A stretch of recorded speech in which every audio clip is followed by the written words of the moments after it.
بسم الله الرحمن الرحیم. به نام خداوند بی اندازه مهربان نهایت بارش. قل إن تخفوا ما في صدوركم أو تبدوه يعلمه الله ويعلم ما في السماوات وما في الأرض والله على كل شيء قدیر. بگو اگر چیزی را که در دل شماست پنهان کنید یا آن را آشکار سازید، خدا آن را می‌داند و آنچه را در آسمان ها و آنچه در زمین است می‌داند و خداوند بر هر چیزی تواناست.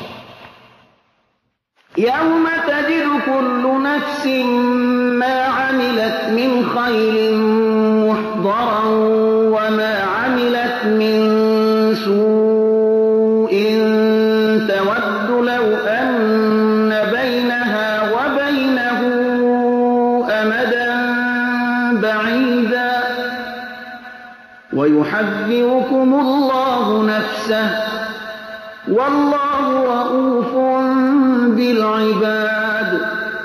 روزی که هر شخص هر کاری نیکی را که انجام داده حاضر شده می‌یابد و نیز هر عمل ناشایسته را آرزو می‌کند ای کاش بین او و اعمال ناپسند او فاصله طولانی می‌بود. خداوند شما را از خشم خود برحذر می‌سازد. خداوند به بندگان خود بسیار مهربان است. قل إن كنتم تحبون الله فاتبعوني يحببكم الله ويغفر لكم ذنوبكم والله غفور رحیم.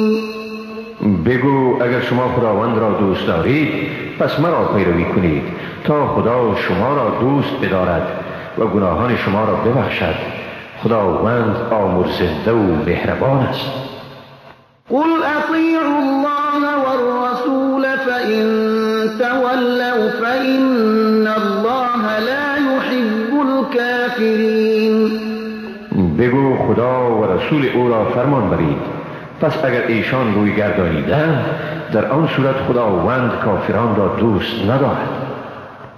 إن الله اصطفى آدم ونوحا وآل إبراهيم وآل عمران على العالمين.